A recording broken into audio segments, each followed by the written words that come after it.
नमस्कार। पाठ का नाम है महायज्ञ का पुरस्कार। आज हम इस पाठ पर आधारित बहुवैकल्पिक प्रश्नों का अध्ययन करेंगे। उससे पहले थोड़ा सा पाठ की ओर चलते हैं। लेखक महायज्ञ के पुरस्कार के माध्यम से बताना चाहते हैं कि प्राणी मात्र की सेवा ही नारायण सेवा है। निस्वार्थ भाव से किया गया कार्य ही सच्चा यज्ञ महायज्ञ कहलाता है। आइए कुछ बहुविकल्पिक प्रश्नों का अभ्यास करते हैं। पहला प्रश्न है, उससे पहले संदर्भ देखते हैं। एक धनी सेठ थे, अत्यंत विनम्र और उदार, धर्मपरायण इतने कि कोई साधु संत उनके द्वार से निराश न लौटता, भरपेट भोजन पाता। प्रश्न 1, यज्ञों के फल का क्या हुआ करता था? ए, क्रय विक्रय, बी, क्रुय विक्रुय, सी, संचय, डी, उत्सव। तो इसका उत्तर होगा ए, क्रय विक्रय। प्रश्न 2, जब बहुत तंगी हुई तो एक दिन सेठानी ने कहा, ए, नौकरी कर लो, बी, जेवर गिरवी रख दो, सी, मेरे मायके जाकर रहते हैं, डी, ना हो तो एक यज्ञ ही बेच दो। जैसा कि आप सब जानते हैं कि जिस समय की ये कहानी है उस समय यज्ञों का क्रय विक्रय हुआ करता था। लोग तंगी के समय में अपने यज्ञ के फलों को बेच दिया करते थे। तो जब सेठ की भी परिस्थिति विकट हो पड़ती है तो सेठानी क्या राय देती है? वो यही कहती है कि ना हो तो एक यज्ञ बेच दो। तो इसका सही उत्तर होगा डी, ना हो तो एक यज्ञ बेच दो। बढ़ते हैं तीसरे प्रश्न की तरफ। डैश, सेठ ने उन्हीं के हाथ एक यज्ञ बेचने का विचार किया। सही शब्द लिखिए। ए, दुखी, बी, विपत्तिग्रस्त, सी, हताश, डी, निराश। तो इसका सही उत्तर होगा विपत्तिग्रस्त। प्रश्न 4, सेठ ने क्या देकर भोजन और विश्राम करने की सोची? ए, वृक्षों का एक कुंज और कुआं देखकर, बी, धर्मशाला देखकर, सी, एक बस्ती देखकर, डी, चबूतरा देखकर। जैसा कि आप सब जानते ही हैं कि सेठ सुबह सुबह ही निकल पड़ते हैं अपना महायज्ञ बेचने के लिए। दोपहर का समय जब होता है, तेज धूप हो जाती है, थक जाते हैं और एक जगह विश्राम करने की सोचते हैं। तो वो स्थान क्या था? वो स्थान था ए, वृक्षों का एक कुंज और कुआं। प्रश्न 5, कृतज्ञता शब्द का अर्थ है ए, कृतकार का भाव, बी, दया का भाव, सी, स्वास्थ्य का भाव, डी, उपकार मानने का भाव। तो सही अर्थ, हालांकि कृत शब्द का जो अर्थ है यहाँ पर, इसमें प्रत्यय जुड़ा है ता, कृतज्ञता यानी कृत यानी कार्य, ज्ञ यानी ज्ञान, यानी जिसे किए गए कार्य का ज्ञान हो। तो इसका सही उत्तर मिलेगा डी, उपकार मानने वाला। अगला प्रश्न है, सेठ ने कुत्ते को कितनी रोटियां खिलाई? ए, 1, बी, 2, सी, 4, डी, एक भी नहीं। सही उत्तर सी, 4। प्रश्न 7, लेखक का क्या नाम है? ए, सुदर्शन, बी, यशपाल, सी, स्वयं प्रकाश, डी, जैनेन्द्र।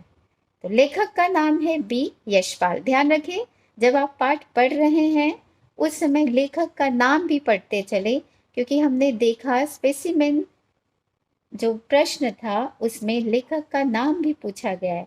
तो इस प्रकार के प्रश्नों के आने की संभावना है, तो लेखक के नाम, कवियों के नाम याद करते चलें।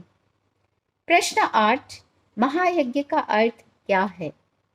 ए, निस्वार्थ भाव से किया गया कर्म, बी, अत्यधिक धन खर्च करके किया गया कार्य, सी, धार्मिक कर्मकांड, डी, वैदिक यज्ञ।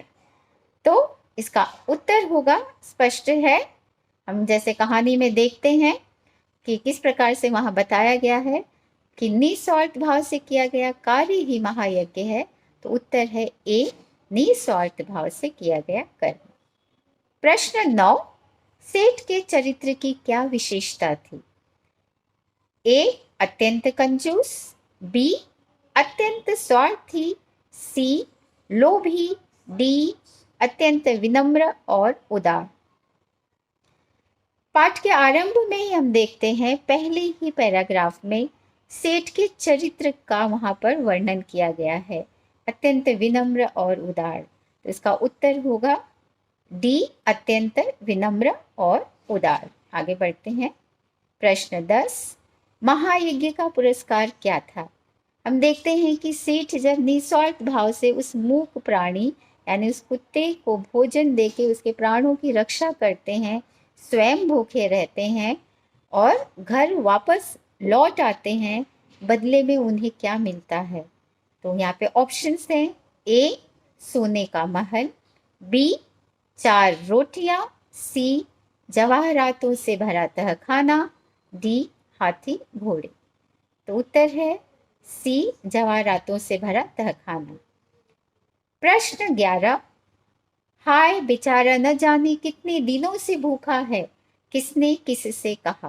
तो आप देखोगे इस प्रकार के भी प्रश्न पूछे जा सकते हैं, वक्ता श्रोता कौन है, या फिर सीधे पूछे जा सकते हैं किसने किससे कहा।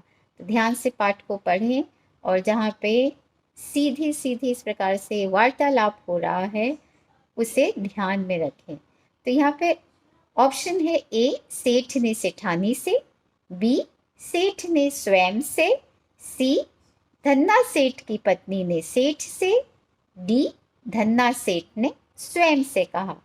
तो किसने कहा किससे? सेठ ने स्वयं से कहा।